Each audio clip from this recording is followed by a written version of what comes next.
Welcome to Healthy Living, Healthy Planet Radio, sponsored by EarthX, the world's largest environmental experience, and also sponsored by Natural Awakenings magazine.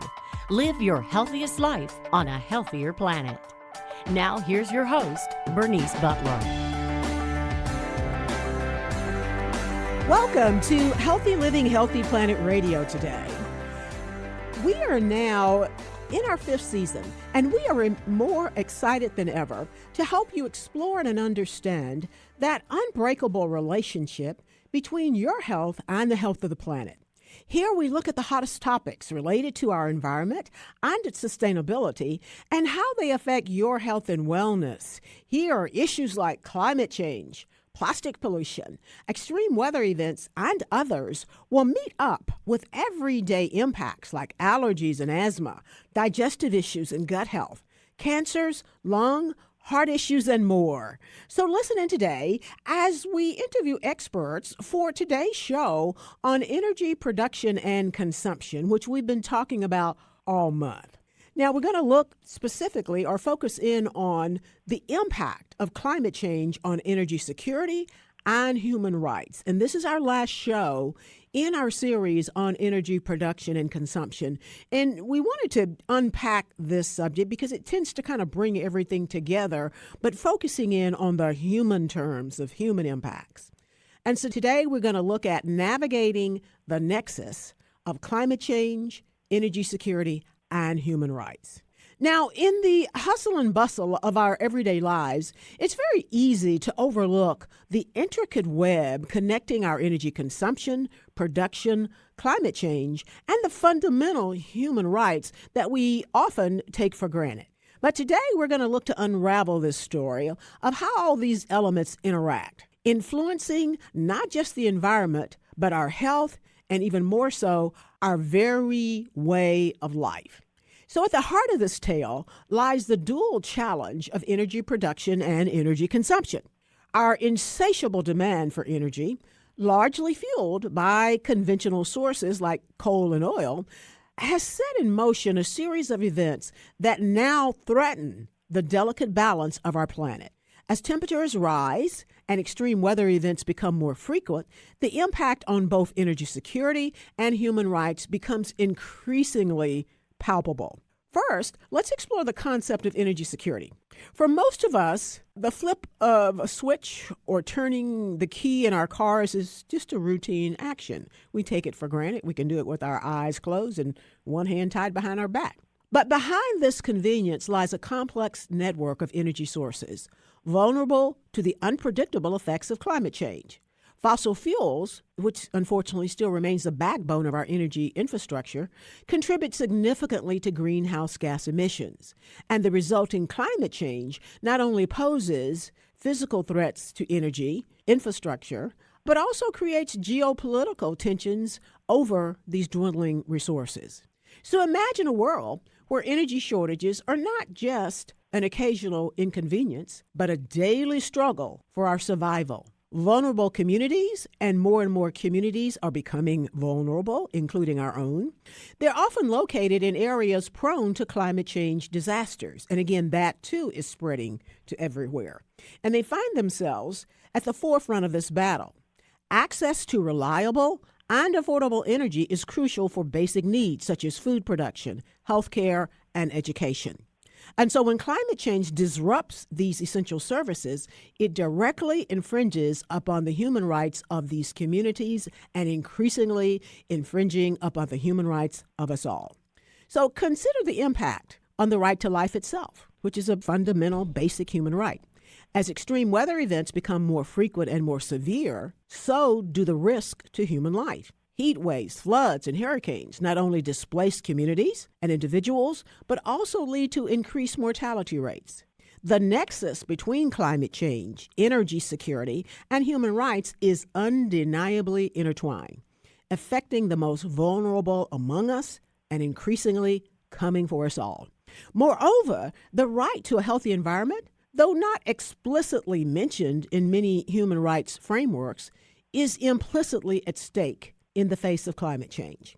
The pollutants released during energy production not only contribute to global warming, but they also contaminate the air and water, directly affecting the health of us all.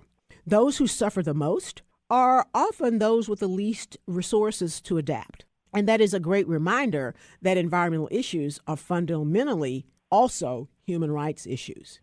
In recognizing this interplay between energy and climate, we must also acknowledge the power that we as individuals hold in shaping this narrative. Our everyday choices, from the products we buy to the modes of transportation we use, contribute to the overall demand for energy.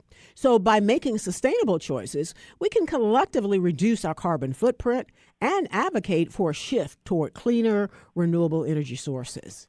Now, governments and corporations also play a pivotal role in this narrative. It's imperative for them to prioritize policies that promote sustainable energy practices and to invest in renewable technologies and mitigate the impacts of climate change on all of us. And so as ordinary citizens, we can amplify our voices by supporting and demanding such initiatives. And we're going to talk about this a whole lot more in our discussion with our experts. So the story of energy production and consumption, again, is not just an abstract tale of numbers and statistics. It's a narrative that intimately and directly connects us to the broader challenges of climate change and human rights. And by caring for our planet, we ultimately are caring for ourselves, our health, and the generations to come. So now this is a lot, but here today to help us unpack some of this are some experts who are going to make us smarter. With us today, we have Brenda Brickhouse. Brenda is with the Power Research Institute, and she leads their Equitable Decarbonization Initiative. And Brenda is involved in many research efforts there, including understanding the equity and environmental justice implications and opportunities associated with decarbonization and our transition to clean energy. Prior to joining Power Research Institute, Brenda served as Chief Sustainability Officer at the Tennessee Valley Authority, and she's held a variety of environmental, operational, and leadership roles in the utility industry. Welcome, Brenda, and thank you for joining us. And did I get all of that right? You did. It's the Electric Power Research Institute. EPRI is what we go by. Electric Power Research Institute. And it is a nonprofit. Thank you for that. Our next guest is Luke Metzger. Luke is here with us in Texas. He's in Austin, and he is Executive Director of Environment Texas. Luke is a leading voice in our state for clean air, clean water, clean energy, and open space. And he has led successful campaigns to win permanent protection for the Christmas Mountains of our Big Bend National Park. And he's led campaigns to compel Exxon, Shell, and Chevron Phillips to cut their air pollution at 3 Texas refineries and chemical plants. And he's led successful campaigns to boost funding for water conservation, renewable energy, and state parks. And Luke is the author or co-author of numerous reports, including Illegal Air Pollution in Texas. Welcome, Luke. You're a busy man, and we appreciate you taking time to join us. And did I get all of that right? You sure did. Thanks, Bernice, for inviting me to be back on the show. Thank you. Looking forward to the conversation. Thank you, Luke. And our other guest is Jeffrey Rissman. Jeff is the Senior Director of the Industry Program at Energy Innovation. And Energy Innovation is a nonpartisan energy and climate policy think tank. And Jeff's work focuses on technologies and policies to achieve zero net industrial greenhouse gas emissions. Jeff is the author of Zero Carbon Industry, Transformative Technologies and Policies to Achieve Sustainable Prosperity, and he's co-author of Designing Climate Solutions, a policy guide for low carbon energy, which was published in 2018, and he is the creator of the open source energy policy simulator. Welcome, Jeff, and did I get all of that right? Hi, Bernice. Thank you so much for having me on the show. Yes, all of that's right. Did your book drop already? I know when we were talking last week, you were expecting it any day. Yeah, it's available now at bookstores. ZeroCarbonIndustry.com has a link to them, even though the official pub date is February 27th, but stores are selling it already. Okay. Thank you, Jeff. I appreciate it. And again, thank all of you all for joining us. And we just have a few minutes to go before we go to break, but I do want to start with you, Brenda. If you can talk to us, our listeners, briefly, and we'll probably need to continue on the other side, But what is meant by energy security? We hear that word a lot. What is meant by energy security? And then on the other side, we'll talk more about why people should know and care about this. Yeah, thanks for that question. And so I think about energy security in a number of ways, right? If you think about an individual household, think about their security and the ability to afford their energy bills, their energy burden. Sometimes think about energy poverty for folks who may maintain an unhealthful environment in their homes because they can't afford to fully heat or fully air condition their homes in a healthful way. And so those folks are suffering from energy insecurity. We think about it on the global, national global scale relative to access to energy, to fuels, and to some of the international conflicts that we've heard. Example would be some of the issues that Europe has had in the wake of the Ukraine war and the access then to natural gas.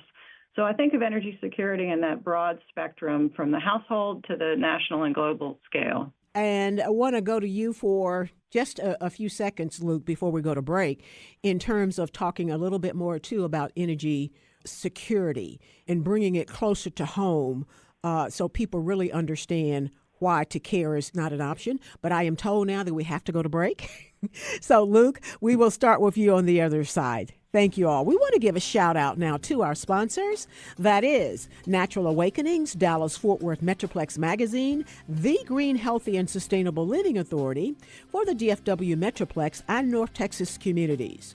Print issues of Natural Awakenings can be found in all H-E-B stores, natural grocers, central markets, sunflower shops, and many, many other locations, as well as available free for download online at nadallas.com. Check them out. Our other sponsor is Lynn Dental Care. Practicing dentistry for over 40 years, none mercury, with a holistic approach, looking at the whole body. Specializing in periodontics, Dr. Lynn is board certified by the International Academy of Oral Medicine and Toxicology. Check them out at lindentalcare.com. Thank you, sponsors.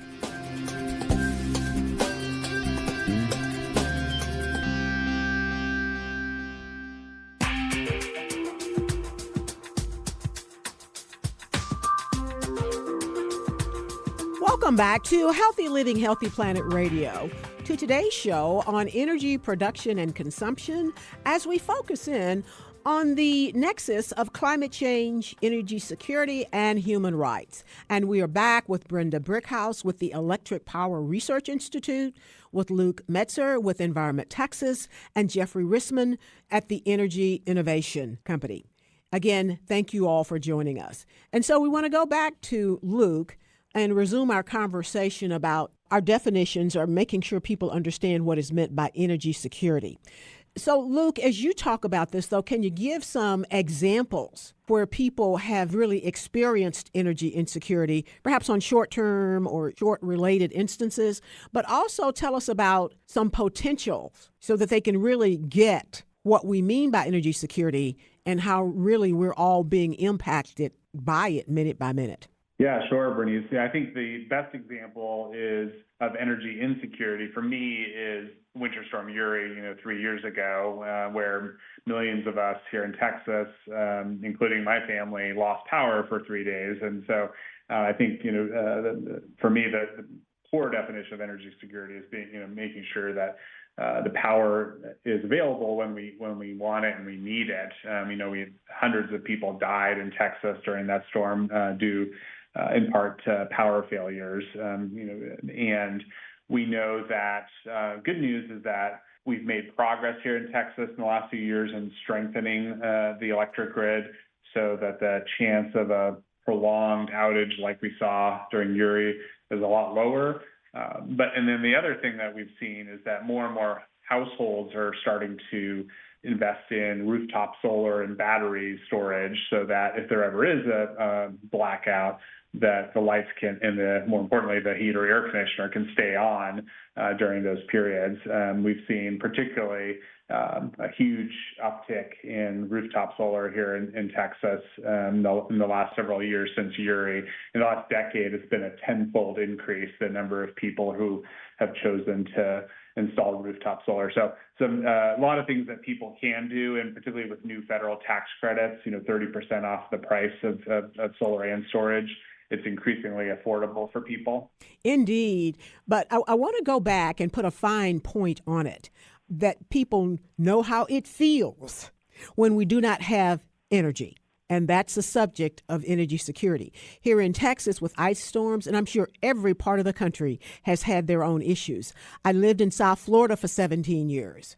When a hurricane hits, without power for like the longest period was 3 days. And again, I'm sure in every other part of the country, people have experienced some incidences of being without power.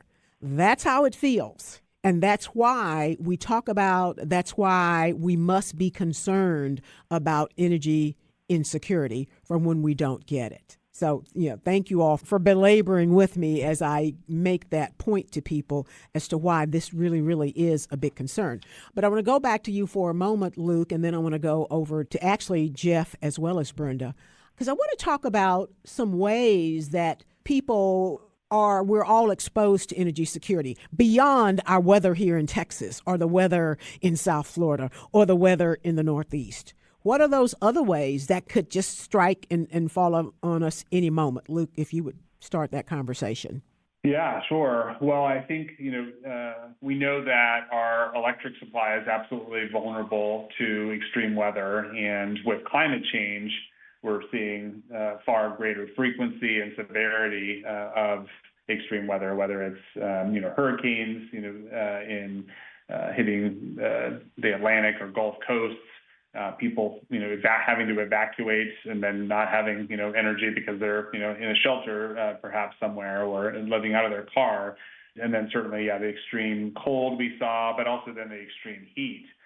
We know that, too often many of our power plants are not properly weatherized, or the natural gas supply chain that sends the gas to the power plants is not weatherized, and so quite vulnerable to the extreme cold or heat. And so, that's both, in the extreme can mean, hospitalization or even death if people don't have access to power. But also, in my experience during Uri, we went 3 days without power, and thankfully, nothing severe, but it was miserable. We had 2 little girls, and trying to keep them warm, huddled in blankets, lighting every candle we could to provide some light and the illusion of heat.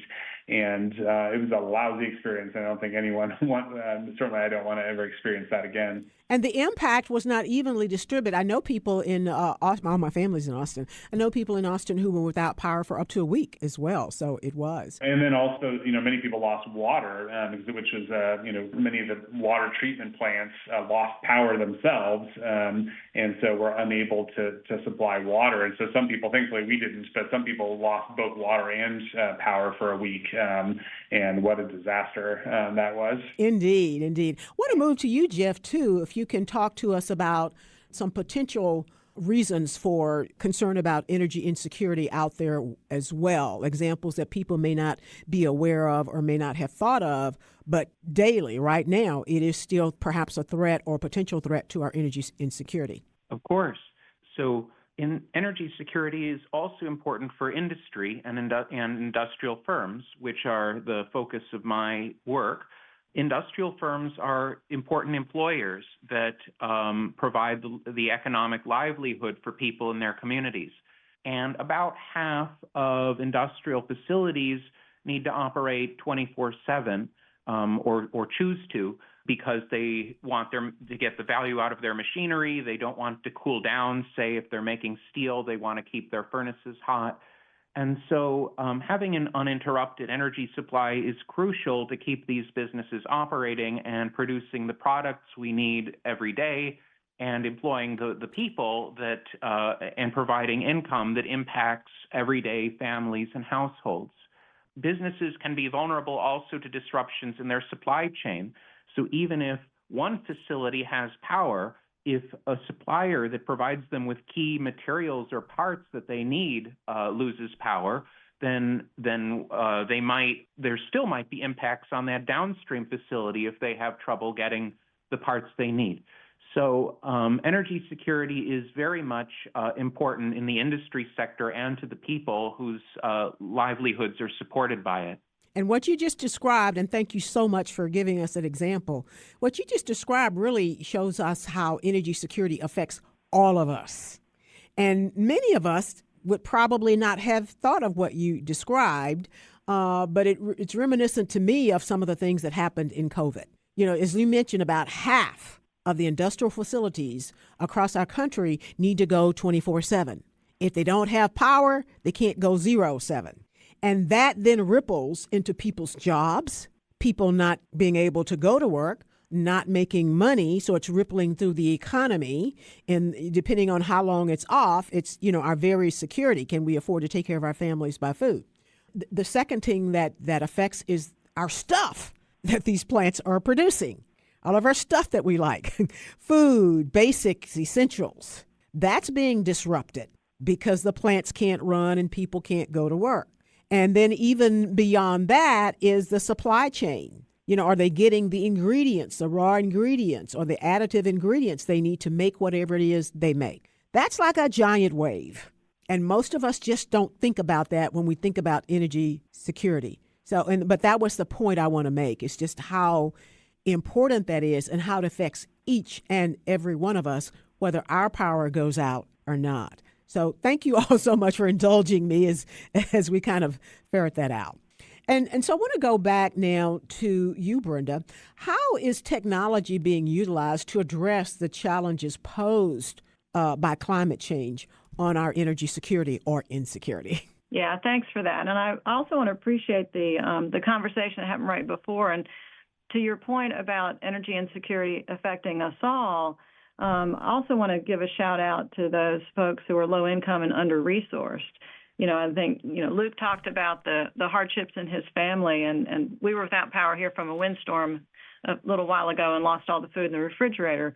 It was fine for us to go to the store and buy all new, but for many families, that's a significant hardship. And so thinking particular about those under-resourced, low-income families and households and communities among us for energy security is an important point. And to segue on that, when you ask about technology, certainly grid modernization is an important piece of that. So thinking about, and I'm going to get a little bit technical here, but there are, sensors, automation, ways that the grid can be able to not necessarily require a human or a lineman to come out and put the power back on, but can operate switches remotely, be able to understand who's out, where are folks out, and get the resources and the power back into those areas as quickly as possible. So there's that automation piece that a lot of work is going on in operations research. There's a lot of work going on in engineering research that's being able to support that much more intelligent and faster service restoration. So back to the equity piece of that, right? Thinking about not necessarily just the number of people, number of households who are out of power, the amount of load that's out of power. There are certainly critical loads, those industries, hospitals, emergency response centers, evacuation centers, cooling shelters, heating shelters, things like that. But also, all things being equal, we need to think about what sorts of, the demographics of the communities that are out, and how do we prioritize who needs to get power back the quickest? Yeah, and it does affect the most vulnerable upon us, but I think it's important for everybody to realize it affects them. Probably the response to it affects your low-income and moderate people more, but it's affecting all of us. The power is going, when it's out, it affects all of us. And so it's important that we see this as a collective problem. It's hitting the most vulnerable among us, but we all must care. We're going to go ahead and go to break now, and we will resume this conversation on the other side. And thank you all guests with Brenda Brickhouse, Luke Metzger, and Jeffrey Rissman. You are making us smarter.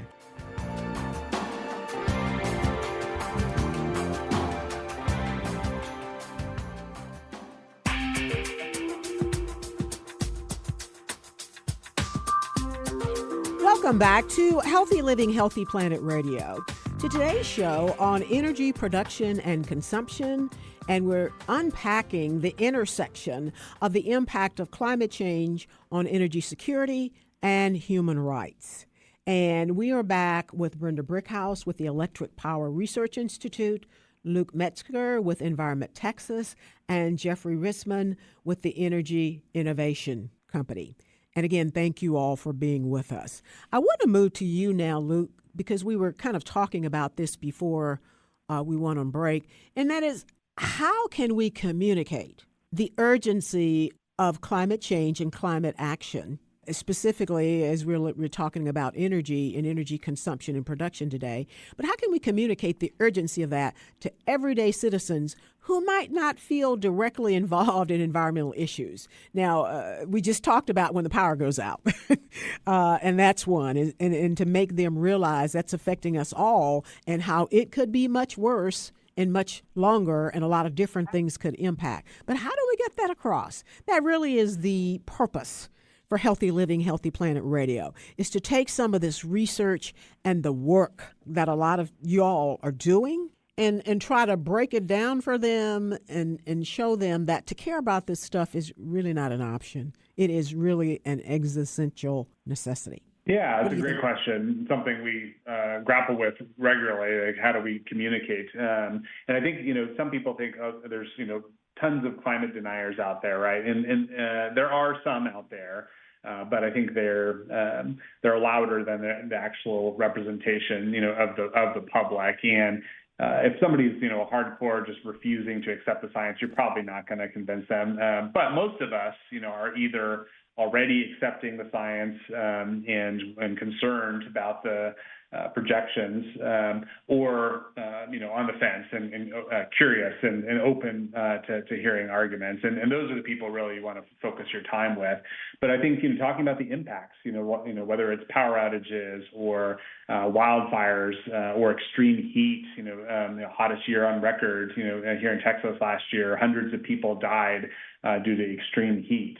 Drought, Texas and many other states around the United States continually are suffering from dwindling water supplies because of climate change-induced drought. I think one of the most polling shows us one of the most important things that you can talk about is about the impacts to future generations. We know that people are concerned about what kind of planet we're going to leave our kids or our grandkids. And actually, interestingly, that's talking about that is even more powerful than talking about jobs, according to some polls. And of course, for some people, the jobs and in terms of the clean energy opportunities that can provide the economy is also compelling. But talking about the impacts we're seeing today. And how the climate is changing, and we're observing it with our very own eyes and feeling it too often, and then talking about we know that it's only going to get worse unless we reduce pollution. The other thing I think is important to talk about is solutions. If you get too much gloom and doom, people just throw up their hands and say, what can I do? Why bother? We're screwed. But if you talk about, we're seeing a rapid growth in clean energy. Wind and solar power are growing rapidly in terms of percentage of electricity they produce. Electric vehicles, more EVs on the road today, and more varieties. The prices have come down dramatically. Talking about these solutions, I think, definitely helps give people hope, and that's really important. Indeed, and I heard a conversation yesterday, and they were talking about how perhaps the adoption of electric vehicles is being maybe publicly misstated or misinterpreted. And I know that no longer are electric vehicles much, much more expensive than other cars. Fortunately, the price of the other cars has risen to the level of EVs, and now they really are about the same, and maybe even more so when many EVs are going so that they can actually power residences. To me, that's that's an additional that hopefully we'll find out or figure out soon how to deduct that basically from the cost of the car in people's mind anyway. So I'm loving it. Thank you for that. Jeff, I want to move to you, though, as we bring up and start talking about the solutions, and that is clean energy and renewable energy. And I know this is your area of expertise, but could you talk to us about what are some of the most promising advancements in renewable energy for industry? And then how can that in turn, perhaps directly or indirectly, benefit individuals and their households in the near future? Absolutely. So there are many exciting technologies that are enabling a transition to clean industry, which is powered by renewable energy. And I'm happy to highlight some here. And of course, there's more detail in my book, Zero Carbon Industry, than we'd have time for on the show. But there are many that are cost saving. For instance, there are energy efficiency and material efficiency technologies that will allow us to make the products we use and get the services we need from those products while using less energy and less material. And less material means less energy needed to create it. As just one example, today, when you're pouring concrete to make buildings, they typically use these molds made of wooden boards with sharp corners and angles. But those corners tend not to be weight-bearing. They're just there because it's easier to make the shape with a sharp corner. So you can save material if you use a curved fabric mold to shape that building component. That saves material, which saves energy. It makes the building lighter. And it also can make the building more pleasant to use because it's more open and airy. Other technologies allow electrification of industrial process heating. A good example is industrial heat pumps. That's a technology like an air conditioner or a refrigerator in that it moves heat from one place to another. And these industrial heat pumps can achieve output temperatures well above boiling water, 150, 165 Celsius, which is enough to serve about a third of industrial heat demand for things like cooking food and processing textiles and whatnot. And it does so very efficiently, much more efficiently than burning coal or natural gas. So many more technologies I'm happy to discuss or in my book, which you can learn about at zerocarbonindustrry.com. Let me ask you this, Jeff. Are there any estimates or guesstimates of how some of these technologies can trickle down to actually reduce costs for individuals and households or benefit health or other benefits down at the bottom? Absolutely. So a transition to clean industry will benefit everyone. And I think keeping those co-benefits in mind makes a lot of sense. So Luke already covered the climate change impacts pretty well, like the wildfires and hurricanes and heat waves. So I won't repeat that. But you mentioned health, and burning coal and natural gas and other fuels not only generates greenhouse gases, it also generates localized pollutants like particulates, nitrogen oxides, sulfur oxides, which cause heart attacks and lung disease. Thousands of people every year die in the United States from the effects of fossil fuel combustion in industrial facilities. So the transition to clean industry will help mitigate these impacts on communities across the country, which protects their health and, of course, saves money, too, since if you're sick, you have to pay for health care and you can't work or earn money. And then the price of products, too. There are government policies that can help ease this transition and make sure that the impact, it doesn't impact product prices. Heat pumps are a good example where they use electricity so efficiently that you can do so with comparable cost to natural gas, even though per unit of energy, the natural gas is cheaper, but it's used less efficiently. There's also the jobs angle, where a transition to clean industry involves investment in new technologies and workers and investment in our economy, particularly in productive things like industry, generates jobs. And that earns the money that people need to support their families and purchase all of these goods. Indeed, because there's a lot of noisy conversation out there about clean energy, renewable energy, putting some of the legacy workers out of jobs. But I don't know the facts of it or the statistics of it. There's new jobs being created. Is there any estimates about that? You know, what's the amount of jobs we're going to lose and then the amount that's going to be created? Because I would also think that clean or renewable energy jobs would be on the higher paying side. So for the industry sector, I don't have a specific number. in general, industrial facility or a factory using clean processes will still need about as many workers as it does when burning fossil fuels, because you're largely completing many of the same processes, whether that's making cement or electronics or whatnot, and switching the type of energy input, it may change some of the equipment out. You may need technicians to maintain a heat pump instead of an industrial boiler.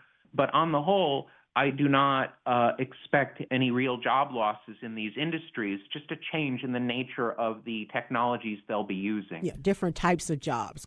And go back to you really quickly, Brenda. We just have 1 minute to go before we, I am told we need to go to break now. When we return from break, we will go back to Brenda to talk a little bit more about innovations in renewable energy. Thank you. We want to give a shout out now to our sponsors. That is Natural Awakenings, Dallas-Fort Worth Metroplex Magazine, the Green, Healthy, and Sustainable Living Authority for the DFW Metroplex and North Texas communities. Print issues of Natural Awakenings can be found in all H-E-B stores, natural grocers, Central Market, sunflower shops, and many, many other locations, as well as available free for download online at nadallas.com. Check them out. Our other sponsor is Lynn Dental Care, practicing dentistry for over 40 years with a holistic approach, non-mercury, looking at the whole body. Specializing in periodontics, Dr. Lynn is board certified by the International Academy of Oral Medicine and Toxicology. Check them out at lynndentalcare.com. Thank you, sponsors.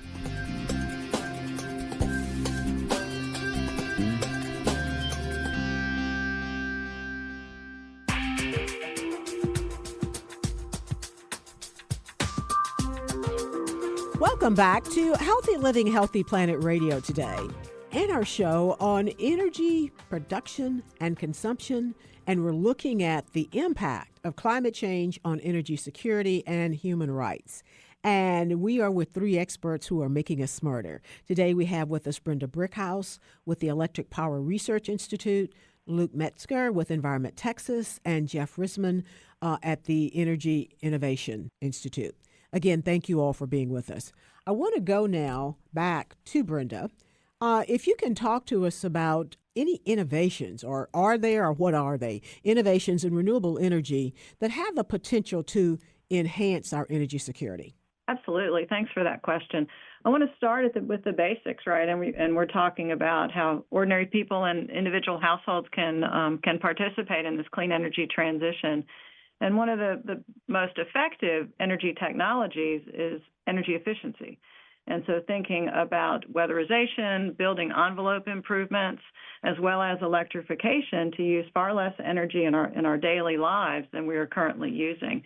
And so that can help both stabilize the system and the grid, right? Make us more energy secure because our needs are less, but also improve quality of life for those households and those families to be able to spend less on their energy wallet, as it were. And so then scaling up from there, right? Thinking about, we've talked about solar, we've talked about wind, batteries, all kinds of technologies that are improving every day. And also the integration of those technologies, which tend to be intermittent, right? The sun shines and the wind blows. Battery storage can moderate and mitigate that, as well as thinking about those, as I call them, the widgets that manage the flow of electricity across the system. As those are becoming more intelligent, they're becoming more, using AI, artificial intelligence, to be able to predict and plan and manage throughout the day as people's needs come and go and change. All of those innovations are happening at a very rapid rate, and really exciting to be able to think about managing with far fewer fossil-fueled resources, far more clean energy, low to no carbon resources. That's a big shift for the grid as a whole. And so managing the grid with those new resources coming online is an important piece to think about as well. So everything from household energy industry, household energy and efficiency, as well as grid operations, bringing these new devices online. And I want to move to Luke now. Luke, what role does urban planning, city planning, and development codes and things of that nature, what role do they play in helping us create sustainable, energy secure cities and areas? Yeah, Bernice, they play a huge role. We know that today transportation is the largest source of greenhouse gas emissions in the United States, more than electricity. And that means that the way we build our cities and how much people need to drive their cars, has a big impact on our climate. And so the more that we're able to build walkable, bikeable, transit-friendly, communities, that means people have options that they don't necessarily need to drive all the time. They may choose to, take one of these other transportation modes themselves, and that can have a huge impact. We also know that the denser the community, the less greenhouse gas emissions they use and less energy they use than, say, just a sprawling kind of single-family neighborhoods. Generally are going to use, more electricity, use more water, and have other impacts. So to the extent that communities are, increasingly allowing things like, row houses and, duplexes and garage apartments and other kinds of housing options in the urban core, that I think is one of the best things cities can do to have an impact on climate and just build a more sustainable community. And there are two things that have been around for a while that I want to ask about, because it seems this to me, if these were followed up, they could make a big impact. And one is maybe some type of zoning or entitlements or codes or something that would incentivize building the house with solar panels. And I know that there is a builder out of Austin who does that. They've done some units here in Dallas too. But if there was policy or some codes in effect to incentivize that, I have to think it would go a long way. Do you know of anybody who's using something like that, or any conversations to push that forward or that are out there, Luke? Yeah, well, I know that some states like California are requiring kind of new homes to have solar, and then other states have incentive programs, because that's particularly when you're building a new home and you're already doing all the wiring for everything else the house needs. It's a perfect time to install solar. You reduce the cost of installation if you install it when you're building the house in the first place. And so I think there are utilities that have incentive programs. I mentioned earlier there's the new federal tax credits, or the renewed federal tax credit, 30% off the price of solar, which in itself has also dropped significantly over the last decade. As more and more people are opting for solar, we're building the economies of scale that have helped reduce the price. And so, I think, either through requirements or through incentives, making sure that the buildings that we build are as efficient as possible, using insulation and efficient appliances, and then installing solar is a big step we could take. Indeed, and I put this out to everyone if anybody has any particular knowledge of it. But I know a number of years back, when I was working on some national issues around transportation efficient mortgages, and then I had heard some conversation about energy efficient mortgages. And this is where they kind of roll in the cost of having a number of energy efficient mechanisms within the home that the mortgage is going to be on, and they translate that down to a lower mortgage. Does anybody know about any conversations or work that may be being done in that area? Well, I can just, I can't speak much to it, but I think, it's a really smart tool, right? Because one of the big barriers that we have is the big upfront cost of solar panels or, more efficient windows and so on. And so if we can actually roll that into the mortgage, we know that any additional price that you pay in your monthly mortgage payment is often lower than the energy savings that you get. And so you are, as a result, able to save money immediately. And so for many people, or most of us who don't have, thousands of dollars in savings that they can just, pay in cash for some of these improvements, rolling it into the mortgage, or, some utilities have what's called on-bill financing, right, where you basically get a loan from the utility and then you pay it back on your utility bill. but the net is such that you're saving money immediately. Those kinds of innovative financing strategies, I think, are really critical towards fueling the energy transition. Yeah, and they'd make a big difference. And I would like to, at some point, see if any of those things are being used globally so that we can really see what's going on. I want to jump to Brenda for a minute.